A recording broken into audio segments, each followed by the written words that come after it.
परमात्मने नमः। 22वां अध्याय। महादेव जी द्वारा विष्णु और ब्रह्मा को वरदान सृष्टि के लिए ब्रह्मा जी द्वारा तप करना तथा सर्पों एवं रुद्रों की सृष्टि। सूत जी बोले, हे मुनियों, उन ब्रह्मा तथा विष्णु को अत्यंत विनीत भाव से सत्य स्तुति करते देखकर सुंदर लालिमा युक्त तथा विशाल नेत्रों वाले उमापति विरूपाक्ष दक्ष यज्ञ के विध्वंसक पिनाकी खंड परशु धारण करने वाले त्रिनेत्र शिवजी का मुख प्रसन्नता से प्रफुल्लित हो उठा और उनके मन में उन दोनों के प्रति अत्यधिक प्रीति उत्पन्न हुई। तत्पश्चात उन दोनों की अमृतमयी वाणी सुनकर उन्हें जानते हुए भी भगवान महादेव ने क्रीड़ा के निमित्त उनसे पूछा, हे महात्मदय, एक दूसरे का हित चाहने वाले कमल की आभा के तुल्य नेत्रों वाले आप दोनों लोग कौन हैं तथा इस घोर महासागर में क्यों स्थित हैं? महादेव के ऐसा पूछने पर एक दूसरे की ओर देखकर महात्मा ब्रह्मा तथा विष्णु बोले, हे भगवान, हे विभो, हे रुद्र, हे महामाया, क्या आज आपको विदित नहीं है कि आपने ही अपनी इच्छा से हम दोनों को उत्पन्न किया है? उन दोनों की वह बात सुनकर भगवान शंकर प्रसन्न होकर सम्मान पूर्वक कोमल वाणी में धीरे से बोले, हे हिरण्यगर्भ, हे कृष्ण, मैं आप दोनों को बता रहा हूँ कि मैं आपकी इस शाश्वत तथा दृढ़ भक्ति से प्रसन्न हूँ। आप दोनों लोगों के प्रति मेरे हृदय में अपार प्रेम है। मैं आज आप लोगों को श्रेष्ठ तथा मनोवांछित कौन सा वर प्रदान करूं? तदंतर महाभाग विष्णु ने रुद्र से यह वचन कहा, हे देव, मेरा यही सर्व अभीष्ट है कि यदि आप मुझ पर प्रसन्न हैं तो हे शंकर, मुझे अपने प्रति अचल भक्ति प्रदान कीजिए।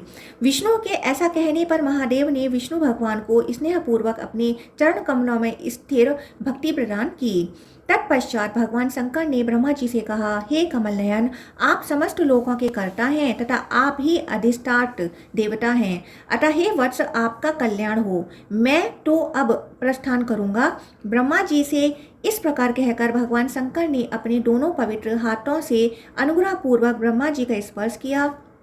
पुनः उन परमेश्वर शंकर ने प्रसन्न मन से ब्रह्मा से स्वयं कहा, आप भी मेरे ही तुल्य हैं, इसमें संदेह नहीं है। हे वत्स, आप मेरे भक्त हैं, आपका कल्याण हो और आपको यथार्थ ज्ञान की प्राप्ति हो। हे सुव्रत, अब मैं प्रस्थान कर रहा हूँ। इस प्रकार कहकर समस्त देवताओं के वंदनीय गणों के रक्षक परमेश्वर भगवान महादेव अंतर्धान हो गए। भगवान गोविंद से ज्ञान प्राप्त करके पितामह ब्रह्मा ने प्रजा की सृष्टि की कामना से भीषण तप करना आरंभ कर दिया। इस प्रकार दीर्घ काल तक तपस्या करते हुए उनका जब कुछ भी सिद्ध नहीं हुआ तब उन्हें बहुत दुख हुआ और उस दुख से वे बहुत क्रोधित हो उठे। कोप से युक्त उन ब्रह्मा के दोनों नेत्रों से आंसुओं की बूंदें गिरने लगीं। तत्पश्चात उन अश्रु बिंदुओं से वात पित्त कफ युक्त महान सत्व से संपन्न महाभाग्यशाली तथा महाविषधर सर्प उत्पन्न हुए। वे स्वस्तिक चिन्ह से विभूषित थे तथा उनके केश फैले हुए थे। उन सर्पों को पहले उत्पन्न हुआ देखकर ब्रह्मा जी को बड़ी आत्मग्लानि हुई। वे अपनी भर्त्सना करते हुए कहने लगे, अहो, मुझे धिक्कार है। मेरी तपस्या का मुझे यही फल प्राप्त हुआ है कि आरंभ में ही मेरी लोक विनाशक सर्प रूप प्रजा उत्पन्न हुई। अत्यधिक क्रोध तथा अधीरता से युक्त होने के कारण ब्रह्मा जी को तीव्र मूर्छा उत्पन्न हुई और उस मूर्छा से आक्रांत पितामह ने अपने प्राण त्याग दिए। इसके पश्चात अप्रतिम वीर्य वाले उन ब्रह्मा के देह से दीन भाव से कारुण्य पूर्वक 11 रुद्र रोते हुए निकले। रुदन करने के कारण ही उनका नाम रुद्र पड़ा। जो रुद्र है वह ही प्राण रूप है तथा जो प्राण है वह ही उन्हीं रुद्र के आत्मा रूप हैं। सभी प्राणियों में स्थित उन रुद्रों को ही जीवों के प्राण रूप में जानना चाहिए। नील लोहित त्रिशूलधारी शिवजी ने अत्यंत उग्र स्वभाव वाले, महिमाशाली तथा उत्तम आचरण वाले उन ब्रह्मा को पुनः उनके प्राण प्रदान कर दिए। तत्पश्चात प्राण प्राप्त कर भगवान ब्रह्मा ने खड़े होकर देवादिदेव उमापति को प्रणाम कर गायत्री के ध्यान से विश्व रूप परमात्मा शिव को वहां देखा। समस्त लोकों में व्याप्त रहने वाले महादेव को देखकर ब्रह्मा जी ने उनकी स्तुति की। तत्पश्चात उन्होंने आश्चर्यचकित होकर शिवजी को बार बार प्रणाम कर उनसे पूछा, हे विभो, सग्गोजात आदि रूप में आपका प्रादुर्भाव क्यों हुआ? इस प्रकार श्रीलिंग महापुराण के अंतर्गत पूर्व भाग में रुद्रो उत्पत्ति वर्णन नामक 22वां अध्याय पूर्ण हुआ। 23वां अध्याय विभिन्न कल्पों में होने वाले सगो जात आदि शिव अवतारों का वर्णन, विभिन्न लोकों की स्थिति तथा महारुद्र का विश्व रूपत्व। सूत जी बोले, ब्रह्मा जी का वह वचन सुनकर उनके प्रबोधन के लिए ब्रह्मा रूप भगवान शिव ने मुस्कुराकर उनसे कहा, जब श्वेत कल्प था उस समय मैं श्वेत वर्ण का था। मेरी श्वेत पगड़ी, श्वेत माला, श्वेत वस्त्र, श्वेत अस्थि, श्वेत रोम, श्वेत त्वचा तथा श्वेत ही मेरा रुधिर था। इसी कारण से वह कल्प श्वेत कल्प नाम से विख्यात हुआ। उस कल्प में मुझसे उत्पन्न ब्रह्मा नाम से जानी जाने वाली देवेश्वरी गायत्री भी श्वेत अंगों वाली, श्वेत रक्त वाली तथा श्वेत वर्ण वाली थीं। तदंतर हे देवेश, आपने अपने उग्र तप से सग्गोजात तत्व को प्राप्त मुझ शिव को जाना। मेरा यह सग्गोजात रूप गुहा ब्रह्मा के रूप में जाना जाता है।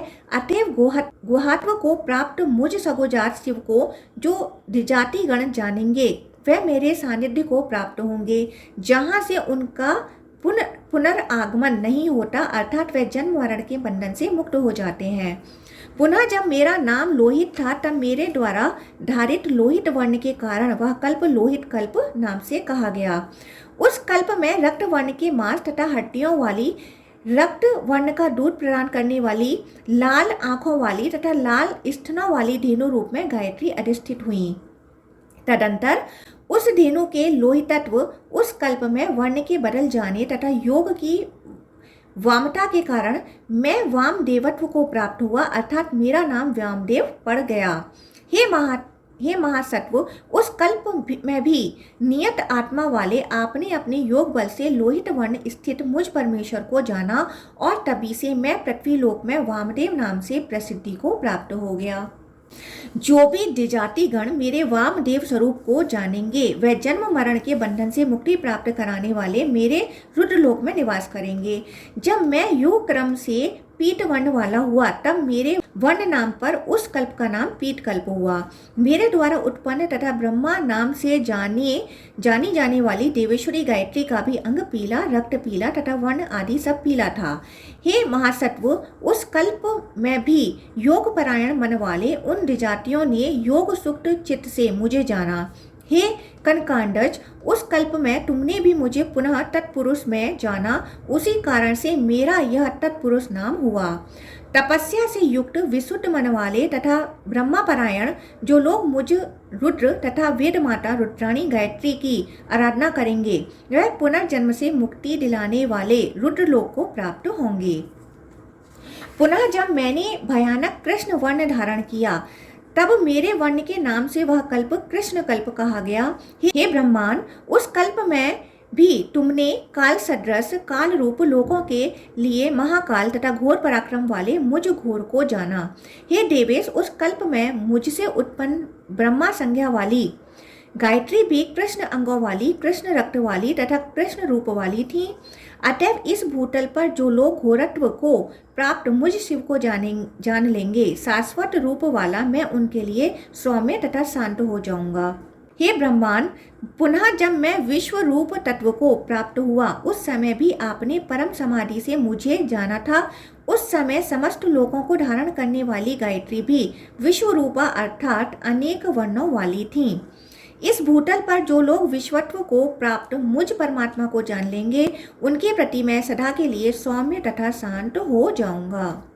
इसी कारण यह कल्प विश्व रूप कल्प नाम से जाना गया और ये गायत्री विश्व रूपा नाम से कही गई। वह सर्वरूपा थी और ये सग्गोजात आदि 4 कुमार मेरे पुत्र रूप में प्रकट हुए जिनकी लोक में विशेष प्रसिद्धि हुई। ये गायत्री शब्द और अर्थ रूप से मेध्या अर्थात यज्ञ योग्या होंगी, सर्वभक्षा अर्थात पातक आदि विनाशिका होंगी। गायत्री के सावित्री के सवर्णा सर्वशब्दामिका होने से चातुर्वर्ण्य व्यवस्था प्रजा में व्यवस्थित होगी। इसलिए धर्म अर्थ काम तथा मोक्ष 4 प्रकार के पुरुषार्थ हैं और वेद भी 4 हैं।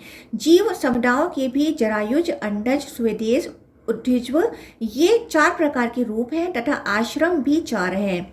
दया, दान, तप, सत्य, ये धर्म के 4 पाद हैं एवं मेरे पुत्र भी 4 हैं। इसलिए यह चराचर जगत युग रूप 4 अवस्थाओं वाला है और यह चतुष्पादात्मक लोक भी भेद अनुसार 4 रूपों में अवस्थित है। भूलोक, भुवरलोक, स्वर्गलोक, महरलोक, जनलोक, तपलोक तथा सत्यलोक, इन सबके परे विष्णु लोक स्थित है। अष्टाक्षर रूप लोक अपने अपने स्थान पर अक्षरात्मक रूप में विद्यमान है। भूलोक, भुवरलोक, स्वर्गलोक तथा महरलोक ही 4 पाद के रूप में अवस्थित हैं। इनमें भूलोक पहला पाद है, भुवरलोक दूसरा पाद है, स्वर्गलोक तीसरा तथा महरलोक चौथा पाद है। 5वां जनलोक, छठा तपलोक तथा पुनर्जन्म की प्राप्ति न करने वाले लोगों का सत्यलोक 7वां लोक कहा गया है। विष्णु लोक वह पद है जहाँ पहुंचकर जीव का पुनः आगमन नहीं होता है। उससे भी आगे स्कंद लोक तथा उससे भी परे पार्वती लोक है जो सर्वविध सिद्धियों से युक्त माना गया है। रुद्रलोक उससे परे विद्यमान है, वह पद योगियों के लिए अत्यंत शुभकर कहा गया है। ममता रहित अहंकार शून्य, काम क्रोध से विवर्जित तथा ध्यान परायण चित्त वाले योगी जन ही उस लोक का दर्शन करेंगे। और जो आपने 4 पादों वाली इस गायत्री सरस्वती को देखा है, उसी के 4 चरणों के रूपों में चरम पद वाला विष्णु लोक शांत तथा उत्तम स्कंद लोक, पार्वती लोक एवं रुद्र लोक अवस्थित है। ऐसी महात्मा युक्त सरस्वती का आपने दर्शन किया है। इससे सभी पशु भी 4 पैरों वाले होंगे और इसी से इनके 4 स्तन भी होंगे। हे ब्रह्मांड, मेरे मुख से गिरा हुआ मंत्र युक्त सोमरूप अमृत प्राणधारियों का जीवन बनकर उनके स्तन में निवास करेगा, इसलिए वह स्तन पीतस्थन कहे जाएंगे। उसी के कारण सोममय अमृत जीवन संज्ञा वाला होगा और उनके दुग्ध का श्वेतत्व उसी सोम रूपत्व के कारण होगा। ऐसे गुणों वाले वह चतुष्पाद होंगे। आपके द्वारा देखी गई यह लोक भावनी सावित्री महेश्वरी पुनः 2 पादों वाली होकर क्रिया रूप धारण करेंगी, जिससे सभी शुभ नर नारी 2 पादों तथा 2 स्तन वाले होंगे। सभी प्राणियों को धारण करने वाली तथा महान शक्ति से संपन्न जिस देवी का आपने दर्शन किया है, वह महेश्वरी अज्जा होकर जब सर्ववर्णमय विश्व रूप धारण करेंगी, तब उसी से सभी प्रजाएं भी उनके वर्णों वाली होंगी। तब महातेज तथा अमोघ वीर्य वाले अज विश्व रूप धारण करेंगे और इनके मुख से में सर्वत्र अग्नि विराजमान होगी। उसी कारण सर्वव्यापी पशु रूपी अग्नि पवित्र मानी जाएंगी। विशुद्ध आत्मा वाले जो द्विजगण अपनी तपस्या से ईशित्व, ईश्वर तत्व तथा वसित्व, योग सिद्धि में सभी जगह मुझे भी सर्वव्यापी रूप में विराजमान देखेंगे। वे रजोगुण तथा तमोगुण से रहित होकर मानव शरीर का त्याग करके मेरा सानिध्य प्राप्त करेंगे और उनका पुनर्जन्म नहीं होगा। सूत जी कहते हैं कि हे द्विजों, शिव जी के इस प्रकार कहने पर भगवान ब्रह्मा ने प्रणाम करके विनम्रता पूर्वक रुद्र से पुनः कहा, हे भगवान, जो विद्वान सर्वव्यापी विश्वात्मा आप महेश्वर को गायत्री सहित सर्वत्र स्थित देखें तथा हे ईश्वर आपकी एवं गायत्री की आराधना करें, उसे आप परम पद दें। इस पर उन शिवजी ने कहा, वैसा ही होगा। इसलिए प्रभु शिव द्वारा ब्रह्मा जी के प्रति कहे गए वचन के अनुसार जो विद्वान गायत्री तथा महात्मा रुद्र का विश्व रूपत्व जान लेता है, वह ब्रह्मा सायुज्य को प्राप्त होता है, अर्थात ब्रह्मा के साथ उसका तादात्म्य स्थापित हो जाता है। इस प्रकार श्रीलिंग महापुराण के अंतर्गत पूर्व भाग में विविध कल्प वर्णन नामक 23वां अध्याय पूर्ण हुआ।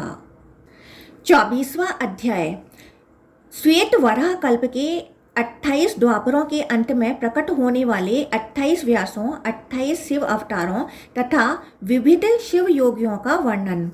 सूत जी बोले, हे मुनियों, शिव के द्वारा कथित संपूर्ण वचनों को सुनकर प्रजापति ब्रह्मा ने उन देवादिदेव शिव को प्रणाम करके पुनः उनसे कहा, हे भगवान, हे देवदेवेश, हे विश्वरूप, हे महेश्वर, हे उमापते, हे महादेव, हे लोकवंद, आपको नमस्कार है। हे विश्वरूप, हे महाभाग, हे महेश्वर, हे महादेव, आपके ये जो लोकवंद अवतार हैं वे किस काल में तथा किस युग में द्विजातियों के द्वारा इस लोक में देखे जा सकेंगे। हे देव, हे महादेव, आपको नमस्कार है। द्विजाति गण किस तप या ध्यान योग के द्वारा आपका दर्शन कर पाने में समर्थ हो सकते हैं। ब्रह्मा जी का यह वचन सुनकर ऋग्वेद, यजुर्वेद तथा सामवेद से प्रादुर्भूत महादेव रुद्र अपने सम्मुख स्थित उन पितामह को देखकर मुस्कुराते हुए उनसे बोले। भगवान शिव बोले, मानव मुझे न तो केवल तप से, न आचार से, न दान से, न धर्म फल से, न तीर्थटन से, न योग से, न पुष्कल दक्षिणा वाले यज्ञों से, न वेदों के अध्ययन से, न धन से तथा न तो शास्त्रों के परिशीलन मात्र से ही देख सकने में समर्थ है। मेरा दर्शन ध्यान रहित साधनों के द्वारा नहीं किया जा सकता है। हे पितामह, वाराह कल्प के 7वें मनवंतर में सभी लोगों को प्रकाशित करने वाला और कल्प का स्वामी मेरा अवतार रूप वैवस्वत मनु आपके पौत्र के रूप में अवतरित होगा। उसी कल्प के द्वापर युग के अंत में लोगों पर अनुग्रह तथा ब्राह्मणों के हित के लिए मैं अवतार ग्रहण करूंगा। पुनः हे ब्राह्मण, युग प्रवृत्ति के अनुसार इसी प्रथम द्वापर युग के अंत में जब स्वयं प्रभु व्यास होंगे उस समय ब्राह्मणों के हितार्थ मेरा अवतार होगा।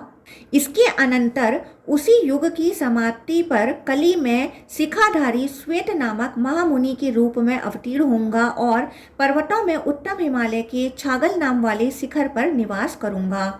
वहां पर उस समय श्वेत, श्वेत शिख, श्वेतास्य तथा श्वेत लोहित नामक शिखायुक्त मेरे 4 शिष्य प्रकट होंगे। ये चारों महात्मा ब्रह्मनिष्ठ और वेदों के परगामी विद्वान होंगे। तदंतर ध्यान योग में पूर्ण तत्पर व ब्रह्मा भूयस्थ शिष्य ब्रह्मा की परम गति को जानकर मेरा सानिध्य प्राप्त करेंगे। हे ब्रह्मांड, इसके बाद द्वितीय द्वापर के अंत में पुनः जब सग नामक प्रजापति रूप प्रभु व्यास होंगे उसके अनंतर कली में अपने शिष्यों के अनुग्रह की कामना से तथा लोक के कल्याण में सुतार नाम से अवतार ग्रहण करूंगा। वहाँ भी डुडुम्बी, सतरूप, ऋचिक तथा केतुमान नाम से प्रसिद्ध मेरे शिष्य प्रकट होंगे। वह योग तथा ध्यान को पूर्णतः प्राप्त होकर भूतल पर ब्रह्मा ज्ञान स्थापित करके शिवलोक को प्राप्त होंगे और सदा मेरे सानिध्य में रहेंगे। पुनः तीसरे द्वापर के अंत में जब भार्गव नामक व्यास होंगे तब मैं दमन नाम से अवतीर्ण होऊंगा और उस समय भी विकोष, विकेश, विपास तथा सापनासन नाम वाले मेरे 4 शिष्य होंगे। उसी पूर्वोक्त ध्यान योग के द्वारा वह महान ओजस्वी शिष्य भी शिवलोक को प्राप्त होंगे जहाँ से जीव का पुनः आगमन नहीं होता है। चौथे द्वापर के अंत में जब अंगिरा नामक व्यास होंगे तब मैं भी सुहोत्र नाम से अवतीर्ण होऊंगा और उस समय भी मेरे 4 पुत्र प्रकट होंगे। सुमुख, दुर्मुख, दुर्धर तथा दुरतिक्रम नाम वाले मेरे वह सभी पुत्र तपस्वी, द्विजश्रेष्ठ, योगात्मा एवं दृढ़ व्रत वाले होंगे। विशुद्ध मन तथा नष्ट पाप वाले योग युक्त और महान ओजस्वी वह पुत्र भी उसी मार्ग से योग की सूक्ष्म गति को प्राप्त होकर रुद्रलोक को जाएंगे जहाँ से जीव का पुनर्जन्म नहीं होता। 5वें द्वापर के अंत में जब सविता नामक व्यास होंगे उस समय भी लोगों के अनुग्रहार्थ योगात्मा, एक कला गति वाला तथा महान तपोव्रती मैं कंक नाम से अवतार ग्रहण करूंगा। उस समय सनक, सनंदन, प्रभु सनातन तथा विभू सनत कुमार नामक मेरे 4 शिष्य प्रकट होंगे। महाभाग्यशाली, विशुद्ध चित्त वाले, शुद्ध योनि, योगात्मा, दृढ़व्रती, ममता रहित तथा अहंकार शून्य वह शिष्य पुनर्जन्म से मुक्ति प्राप्त कराने वाले मेरे सानिध्य को प्राप्त होंगे। पुनः 6ठे द्वापर के अंत में जब मृत्यु नामक महान ऐश्वर्यशाली व्यास का अवतार होगा तब मैं लोकाक्षी नाम से आविर्भूत होऊंगा। उस समय भी सुधामा, विरजा, शंखपात तथा रज नामक मेरे 4 शिष्य होंगे। वह योगात्मा, दृढ़ व्रत वाले, महाभाग्यवान एवं लोक विश्रुत होंगे। योगात्मा, महान आत्मा वाले तथा ध्यान योग से संपन्न वह सभी शिष्य उसी मार्ग का आश्रय लेकर मेरे समीप पहुँचेंगे जहाँ से पुनर्जन्म नहीं होता है। पूर्व जन्म में विभु नाम से प्रख्यात महातेजस्वी सटक्रतु नामक व्यास जब 7वें द्वापर के अंत में होंगे, उस समय भी मैं उस द्वापर की समाप्ति पर कली में सभी योगियों में श्रेष्ठ विभु जैगीसव्य नाम से प्रसिद्ध होऊंगा। उस युग में भी सारस्वत, मेघ, मेघवाह तथा सुवाहन नामक मेरे 4 पुत्र होंगे। ध्यान योग में परायण वे महात्मा उसी योग मार्ग पर चलकर निर्विकार शिवलोक को प्राप्त होंगे। पुनः 8वें द्वापर के अंत में जब वशिष्ठ नामक व्यास होंगे, तब दधिवाहन नाम से मैं अवतरित होऊंगा। उस समय भी कपिल, आसुरी, पंचशिख मुनि तथा महायोगी बास्कल ये मेरे परम योगात्मा एवं रणवती 4 पुत्र होंगे, जिनके सदृश महान योगी भूतल पर कोई नहीं होगा। वह धर्मात्मा तथा महान ओजस्वी पुत्र भी माहेश्वर योग में सिद्ध होकर ज्ञान संपन्न और पाप मुक्त हो मेरे सानिध्य को प्राप्त होंगे, जहाँ से जीव का पुनः आगमन जन्म नहीं होता है। 9वें द्वापर के अंत में जब सारस्वत नाम के व्यास होंगे, तब मैं भी ऋषभ नाम से अवतीर्ण होऊंगा। उस समय भी पराशर, गर्ग, भार्गव तथा अंगिरा नाम वाले मेरे 4 पुत्र होंगे, जो महान ओजस्वी ब्रह्मनिष्ठ वेदों के परगामी विद्वान एवं महान आत्मा वाले होंगे। वे भी उसी प्रकार ध्यान मार्ग को प्राप्त होकर इस लोक से प्रस्थान करेंगे। तपोबल से उत्कृष्ट, साप अनुग्रह के पूर्ण वृद्धान एवं तपोव्रती वे सभी पुत्र भी पूर्वोक्त उसी योग मार्ग के आश्रय लेकर रुद्र लोक को प्राप्त होंगे, जहाँ से पुनः आगमन नहीं होता है। 10वें द्वापर के अंत में जब त्रिपाद नामक रूप व्यास होंगे, तब मैं भृगु मुनि के रूप में पर्वतों में उत्तर हिमालय के रमणीक भृगुटुंग नामक श्रेष्ठ पर्वत शिखर पर अवतीर्ण होऊंगा। वह शिखर मेरे ही नाम पर भृगुटुंग नाम से प्रसिद्ध होगा तथा देवताओं द्वारा पूजित होगा। उस समय भी बलबंधु, निरामित्र, केतुश्रृंग तथा तपोधन ये मेरे 4 पुत्र होंगे, जो दृढ़व्रती योगात्मा, महात्मा एवं तपो योग से युक्त होंगे। वे अपनी तपस्या से पापों को दग्ध करके रुद्रलोक को प्राप्त होंगे। 11वां द्वापर के अंत में जब त्रिव्रत नामक व्यास होंगे, उस समय भी मैं कली में गंगा द्वार क्षेत्र में अवतीर्ण होऊंगा तथा महातेजस्वी मैं उग्र नाम से सभी लोकों में विख्यात होऊंगा। उस समय भी लंबोदर, लंबाक्ष, लंबकेश एवं प्रलंबक नाम वाले मेरे 4 महातेजस्वी पुत्र होंगे।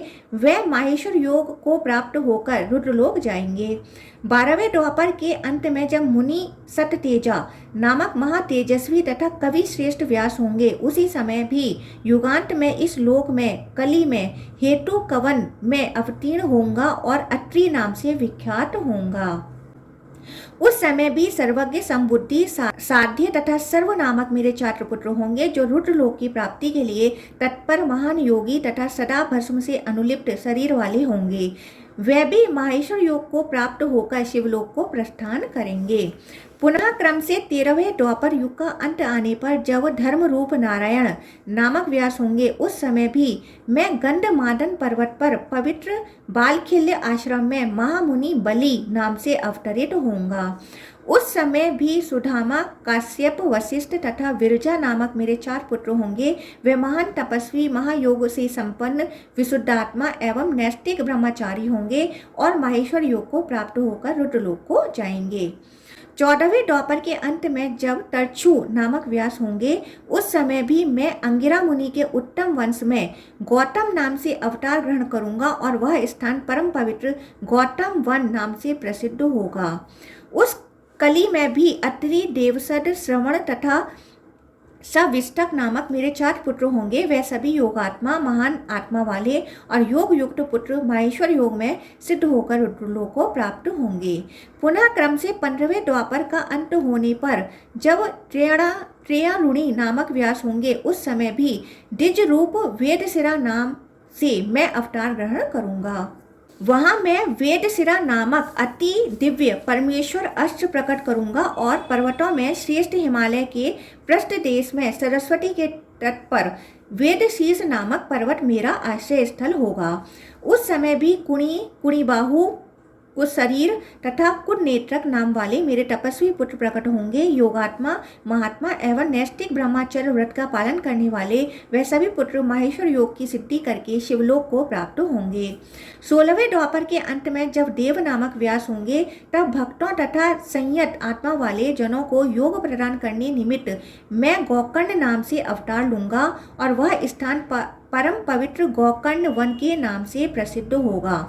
उस समय भी काश्यप, उष्णा, च्यवन तथा बृहस्पति नामक मेरे 4 महायोगी पुत्र होंगे। वे भी उसी मार्ग से ध्यान योग से युक्त होकर माहेश्वर योग को प्राप्त करके रुद्रलोक जाएंगे।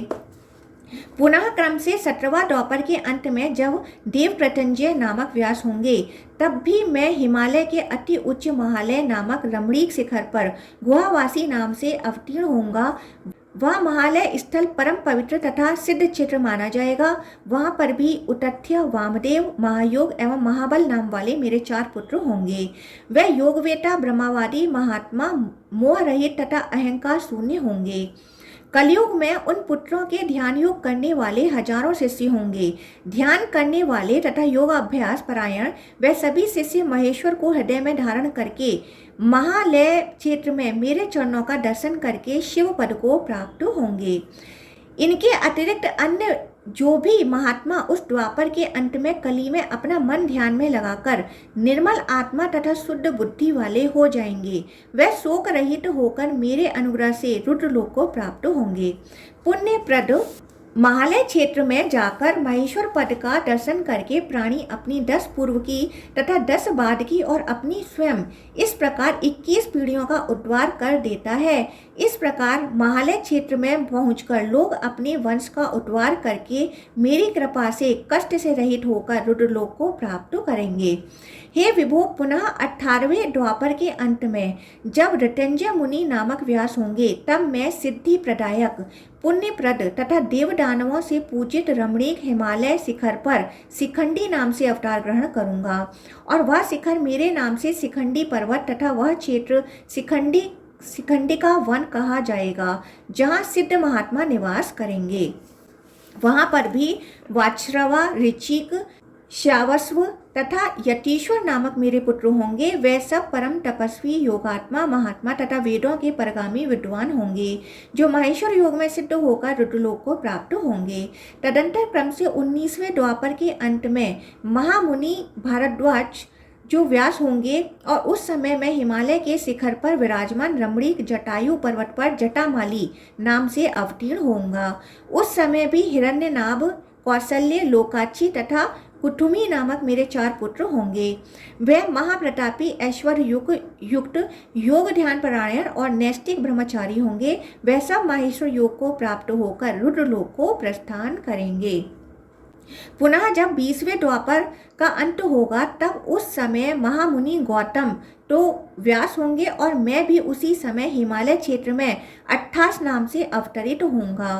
तभी से लोगों की 28 के प्रति महान प्रीति हो जाएगी। वह क्षेत्र महागिरी 28 के नाम से विख्यात होगा और देवता, दानव, यक्ष, इंद्र, सिद्ध महात्मा तथा चारण वहाँ सदा निवास करेंगे। वहीं पर सुमंतु, बर्बरी, विद्वान, कबंध तथा कुशी कंधर ये मेरे 4 पुत्र होंगे। वे महान ओजस्वी, योगात्मा, महात्मा, ध्यान परायण एवं दृढ़वती होंगे, जो माहेश्वर योग में सिद्ध होकर रुद्रलोक को प्राप्त होंगे। पुनः क्रम से 21वें द्वापर के अंत में जब ऋषि प्रवर वाच्यश्रवा व्यास होंगे, तब मैं भी दारुक नाम से अभिभूत होऊंगा। इसलिए वह स्थान कल्याणप्रद तथा पुण्यकर होगा और मेरे नाम पर वह देव दारुवन के नाम से प्रसिद्ध होगा। वहाँ पर भी प्लच्छ, दार्भ्याणी, केतुमान तथा गौतम नाम वाले मेरे 4 पुत्र होंगे, जो महाप्रतापी, योगात्मा, महात्मा, संयत आत्मा वाले एवं ब्रह्मचारी होंगे। वे सब निष्ठापूर्वक योग व्रत का पालन करके रुद्रलोक को प्राप्त होंगे। 22वें द्वापर के अंत में जब सुषमायण नामक व्यास होंगे, उस समय मैं महामुनि भीम नाम से हल धारण किए काशी में अवतार ग्रहण करूंगा। जहाँ पर उस कली में इंद्र सहित सभी देवतागण अस्त्र रूप में हल धारण करने वाले हलायुध मुझ शिव का दर्शन प्राप्त करेंगे। वहाँ पर भी बल्लभी, मधुपिंग, श्वेतकेतु तथा कुश नामक मेरे 4 पुत्र होंगे। अतिशय धर्मनिष्ठ, ध्यान परायण, विशुद्ध आत्मा एवं ब्रह्मा भाव को प्राप्त वे पुत्र भी महेश्वर योग में सिद्ध होकर शिवलोक को प्राप्त होंगे। हे ब्राह्मण, पुनः 23वें द्वापर के अंत में जब मुनि तृणबिंदु नामक व्यास होंगे, उस समय मैं धर्मनिष्ठ तथा महाकाय मुनि पुत्र के रूप में श्वेत नाम से अवतीर्ण होऊंगा। वहाँ उत्तम पर्वत पर मैं काल को जीर्ण व्यतीत करूंगा, अतः वह पर्वत कालंजर नाम से विख्यात होगा। वहाँ पर भी उसिक, बृहदस्व, देवल तथा कवि नामक मेरे 4 तपस्वी शिष्य होंगे। वे माहेश्वर योग को प्राप्त होकर रुद्रलोक जाएंगे। हे विभो, 24वें द्वापर के अंत में जब रक्ष मुनि व्यास होंगे, तब मैं उस युगांत तथा कली के प्रारंभ में देववंद नैमिषारण्य में महान योगी के रूप में सूली नाम से अवतार लूंगा। वहाँ भी शालिहोत्र, अग्निवेश, युवनाश्व एवं शरदसु नामक मेरे 4 तपोधन शिष्य होंगे। वे भी उसी योग मार्ग से रुद्रलोक को प्राप्त होंगे। पुनः क्रमिक रूप से 25वें द्वापर के अंत में जब वशिष्ठ जी के पुत्र शक्ति मुनि व्यास होंगे, उस समय जगत प्रभु मैं दंड धारण किए हुए मुंडीश्वर नाम से अवतार ग्रहण करूंगा। उस समय भी छागल, छगल, कुंडकर्ण, कुभांड तथा प्रवाहक नाम से मेरे 4 तपोव्रती पुत्र होंगे। माहेश्वर योग में सिद्ध होकर वे अमरत्व को प्राप्त होंगे। 26वें द्वापर के अंत में जब पाराशर नामक व्यास होंगे, उस समय भी उस युगांत में मैं कली के प्रारंभ में भट्टवट क्षेत्र में सहिष्णु नाम से अवतीर्ण होऊंगा। वहाँ भी उलूक, विद्युत, संभूक तथा आश्वलायन नामक अत्यंत धर्मपरायण मेरे 4 पुत्र होंगे। वे माहेश्वर योग को प्राप्त होकर रुद्रलोक को प्रस्थान करेंगे। पुनः क्रमिक रूप से 27वें द्वापर के अंत में जब तपस्वी जातुकर्ण्य व्यास होंगे, तब मैं योग विश्रुत तथा योगात्मा द्विजश्रेष्ठ सोम शर्मा के रूप में प्रभास क्षेत्र में अवतरित होऊंगा। वहाँ पर भी अच्छपाद, कुमार, उलूक एवं वत्स नामक मेरे 4 तपस्वी शिष्य होंगे। योगात्मा, महात्मा, निर्विकार हृदय तथा शुद्ध बुद्धि वाले वैशिष्ट माहेश्वर योग प्राप्त करके अंत में रुद्रलोक जाएंगे। पुनः क्रम से 28वें द्वापर के आने पर जब श्रीमान लोक पितामह विष्णु अपने छठे अंश से पाराशर पुत्र कृष्ण दैपायन नामक व्यास होंगे, तब यदुश्रेष्ठ पुरुषोत्तम वासुदेव कृष्ण वसुदेव से उत्पन्न होंगे। उस समय योगात्मा मैं लोगों को विस्मित करने के उद्देश्य से योग माया से एक ब्रह्मचारी का शरीर धारण कर प्रकट होऊंगा और योग माया के प्रभाव से ब्राह्मणों के कल्याण शमशान में मृत पड़े एक अनाथ ब्राह्मण का शरीर देखकर उसमें प्रवेश करूंगा। दिव्य तथा पुण्य प्रदान करने वाली मेरु गुहा में आपके एवं विष्णु के साथ मैं निवास करूंगा। हे ब्राह्मण, उस समय मैं लकुली नाम से विख्यात होऊंगा और मेरा अवतार स्थल जब तक भूमि की सत्ता रहेगी, तब तक एक सिद्ध क्षेत्र के रूप में कायावतार इस नाम से विख्यात रहेगा। वहाँ पर भी कुशिक, गर्ग, मित्र तथा कौरुष्य नामक मेरे 4 तपस्वी योगात्मा, ब्रह्मज्ञानी और वेदों के पारगामी विद्वान पुत्र होंगे। विशुद्ध आत्मा वाले तथा नैष्टिक ब्रह्मचर्य व्रत धारण करने वाले वह पुत्र माहेश्वर योग में सिद्ध होकर पुनरागमन से मुक्ति दिलाने वाले रुद्रलोक को प्राप्त होंगे। ये पाशुपत योग में सिद्ध भस्म से विभूषित शरीर वाले, नित्य शिवलिंग के अर्चन में तत्पर रहने वाले, बाहर एवं भीतर से भक्तिपूर्वक योग के द्वारा मुझ में स्थित रहने वाले, ध्यान परायण तथा जितेंद्रिय होंगे। ज्ञान मार्ग का प्रकाशक यह पाशुपत योग सांसारिक बंधन से मुक्ति प्राप्त करने तथा आत्मज्ञान सिद्ध करने के लिए एक महान उपाय है। इस जगत में अनेक योग मार्ग हैं तथा अनेक ज्ञान मार्ग हैं, किंतु पंचाक्षरी विद्या नमः शिवाय के बिना प्राणी सांसारिक बंधन से मुक्त नहीं हो सकते। जो मनुष्य सभी द्वंद्वों से रहित होकर तप करता है, वह पके फल की भांति मुक्ति के लिए उपस्थित रहता है।